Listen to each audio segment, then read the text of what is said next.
మీకుండే ఎటువంటి గ్రహ బాధలైనా గృహ బాధలైనా శాశ్వత పరిష్కారం కోసం సంప్రదించండి శ్రీనివాస జ్యోతిషాలయ. సార్ నమస్తే. నమస్తే. కూలీ 14 రేపు రిలీజ్ కానుంది. అయితే నిన్న ఉమేర్ సంధు కూడా దీని గురించి రివ్యూ ఇవ్వడం జరిగింది. అయితే యుఎస్లో ప్రీమియర్ పడింది. అక్కడి నుంచి కూడా రివ్యూస్ టాక్స్ అంతా కూడా వస్తున్నాయి. సోషల్ మీడియాలో దీని గురించి పెద్ద చర్చ జరుగుతుంది. మీ వరకు వచ్చిన టాక్ ఏంటి, ఎలా ఉంది యుఎస్లో? కూలీ సినిమా ఇందాక యుఎస్లో ప్రీమియర్ పడింది. అక్కడ నుంచి ఆల్రెడీ కొంతమంది అభిప్రాయాలు పెట్టారు, కొంతమంది నేను కూడా మాట్లాడాను నాకు తెలిసిన వాళ్ళతో. సో అట్లాగే నిన్న ఉమైర్ సంధు ఆయన ఎవ్రీ ఫిల్మ్కి మేజర్ ఫిల్మ్స్కి దుబాయ్ సెన్సార్ లో ఆయన మెంబర్ అని చెప్పుకుంటాడు. అతను ఎవడో కూడా మనకు తెలియదు. సో ఆ క్యారెక్టర్ గురించి నేను చాలాసార్లు ఉమర్ సంధు బయోగ్రఫీ కూడా చెప్పుకున్నాం మన ఛానల్లో. సో ఆ ఉమర్ సంధు దీని మీద ఏం చెప్పాడంటే, సినిమా అదిరిపోయింది, రజనీకాంత్ ఇరగదీశాడు పెర్ఫార్మెన్స్, ఖచ్చితంగా బ్లాక్ బస్టర్ అవుతుందని చెప్పాడు. అయితే ఆయన మైనస్లు కూడా చెప్పాడు. మైనస్లు ఏంటంటే ఇది రొటీన్ గా ఉంది కథ, పెద్ద గొప్ప కథ కాదు, రొటీన్ స్టోరీ, ప్రెడిక్టబుల్ గా ఉంది అనేది ఆయన మైనస్ సంబంధించి చెప్పాడు. సో అది ఆయన చెప్పిన దాన్ని మనం కంప్లీట్ గా నమ్మలేము, ఎందుకంటే ఆయన నిజంగా చూసాడా లేదా తెలియదు. ఇష్టం వచ్చినట్టు చెప్తుంటాడు. కొన్ని ఆయన చెప్పిన దానికి కంప్లీట్ గా వ్యతిరేకమైనవి చాలా ఉన్నాయి.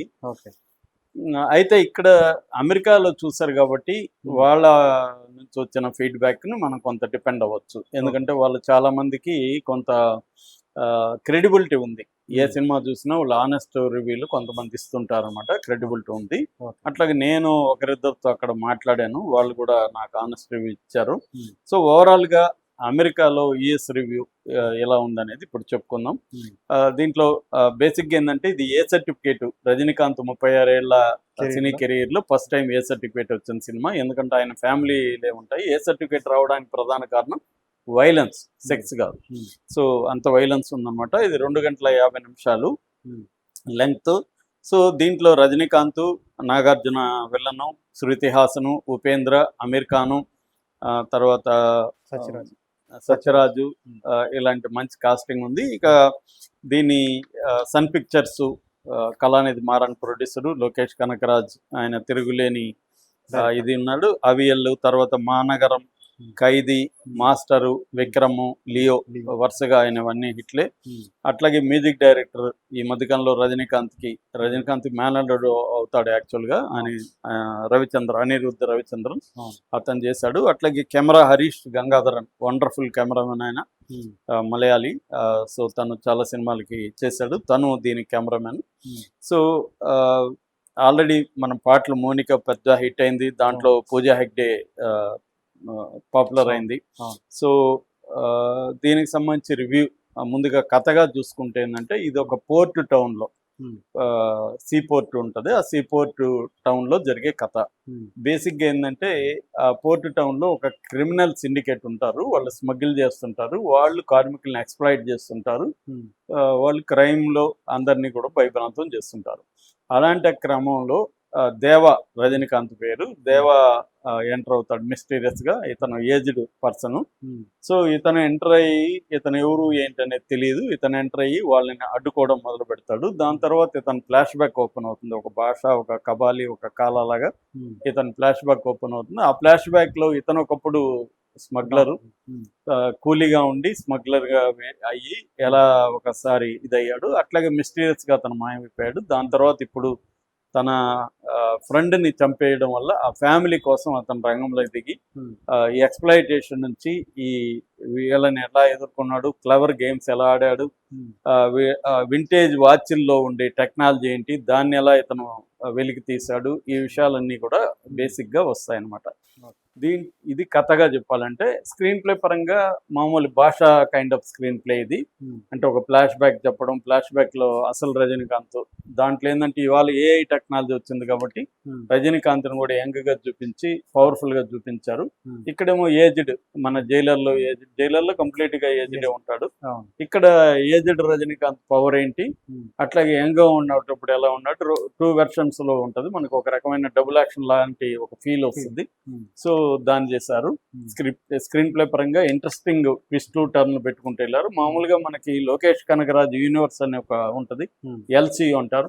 అంటే దాంట్లో ఏంటంటే, ఒకటి ఒక డార్క్ వరల్డ్ ఉంటుంది, ఆ డార్క్ ప్రపంచం అనేది ఉంటుంది. అంటే క్రైమ్లో కూడా ఒక విచిత్రమైన డార్క్ క్రైమ్ సెటప్ ఉంటుంది.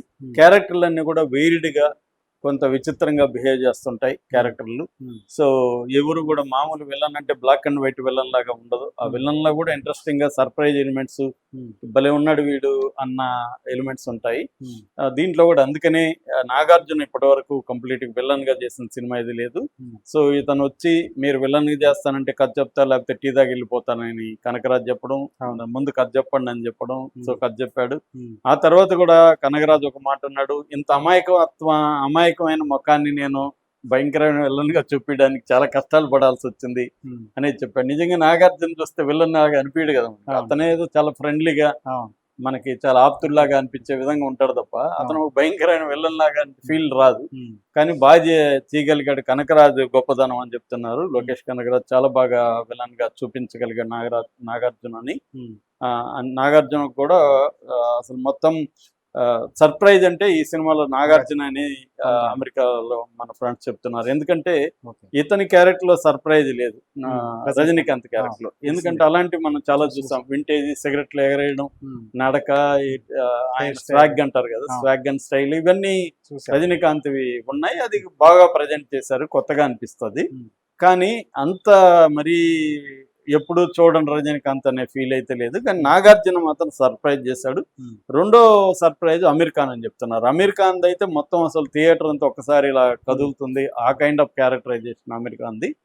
అట్లాగే ఉపేంద్ర కూడా మామూలుగానే ఉపేంద్ర ఒక మనకు కూడా తెలుగులో కూడా ఉపేంద్ర పట్ల ఒక ఫ్యాన్ ఫాలోయింగ్ ఉంది ఉపేంద్రకి.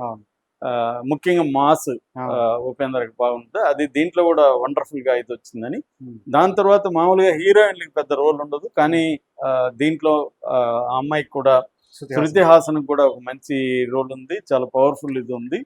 సో అలాగా ప్రతి క్యారెక్టర్ ని డిజైన్ చేయడం వండర్ఫుల్ గా చేశాడు కనకరాజ్ అనేది మేజర్ హైలైట్.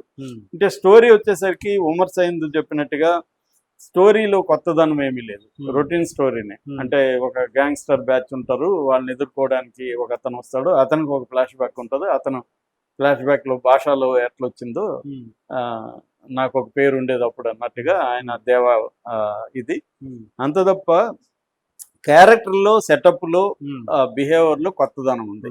మనకి విక్రమ్లో కూడా అంతే, విక్రమ్ సెటప్ కూడా కొత్తదేం కాదు, కానీ ఆ క్యారెక్టర్లో ఇది స్క్రీన్ ప్లే నడిపిన పద్ధతి, అప్పుడప్పుడు రివీల్ చేస్తూ క్లోజ్ చేస్తూ కమల్ హాసన్ క్యారెక్టర్ వీడు బ్యాడ్ గయ్యా గుడ్ గయ్యా తేల్చకుండా నడిపిన పద్ధతి ఉంది చూడండి, అలాగే ఉంటది దీంట్లో కూడా.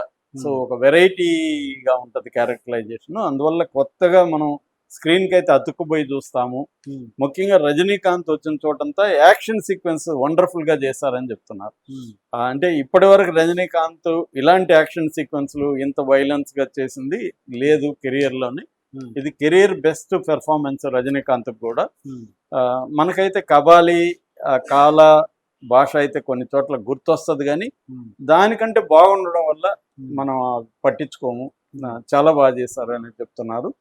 సో ఓవరాల్ గా ఏంటంటే ప్లస్లు చెప్పుకోవాలంటే రజనీకాంత్, నాగార్జున ఆర్టిస్టుల పెర్ఫార్మెన్స్, తర్వాత యాక్షన్ సీక్వెన్సెస్, తర్వాత స్క్రీన్ ప్లేని ఇంట్రెస్టింగ్ గా నడిపిన పద్ధతి. అంటే పాతవి కొన్ని గుర్తొచ్చినా కూడా వెరైటీగా అక్కడ ఎప్పటికప్పుడు సర్ప్రైజ్ చేయడం, ట్విస్టులు పెట్టడం, అవన్నీ చాలా బాగా చేసుకుంటూ వచ్చాడు అనేది చెప్తున్నారు. అట్లాగే ఆ పాట కూడా మోనికా సాంగ్ కూడా చాలా బాగుంది అనేది చెప్తున్నారు.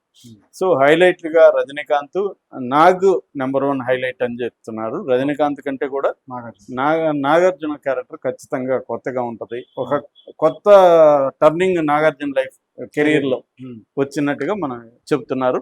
అయితే దీంట్లో మైనస్లు చెప్పుకోవాలంటే రొటీన్ కథ, ఎక్స్పెక్టెడ్ ఇది కొన్ని చోట్ల ప్రెడిక్టబుల్ గా ఉండడం, అది అంటే తమిళ వాళ్ళకి బాగుంటాయి కొన్ని, కానీ తెలుగులో అంత అట్రాక్ట్ అవుతారా లేదా అనేది కొంత డౌట్ అయితే ఉంది రజనీకాంత్ విషయంలో.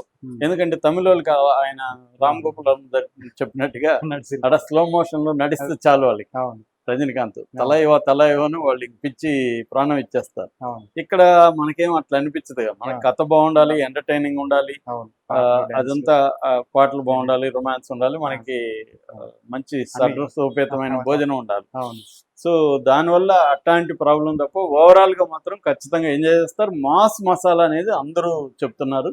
సినిమా ఖచ్చితంగా మాస్ మసాలా అవుతుందని. కలెక్షన్లు కూడా ఆల్రెడీ ఇది 75 కోట్లు ప్రీ రిలీజ్ ప్రీమియర్ వీటన్నిటిలో నుంచి 75 కోట్లు వచ్చేసింది. రేపు ఈవినింగ్ అంతా 150 కోట్ల వరకు ఇది ఫస్ట్ డే కలెక్ట్ చేసింది. ఫస్ట్ టైం తమిళ నుంచి 1000 కోట్ల క్లబ్లోకి ఈ సినిమా వెళ్తుందనే నమ్మకం కూడా అక్కడ US లో ఎక్స్ప్రెస్ చేశారు. Thank you. Thank you.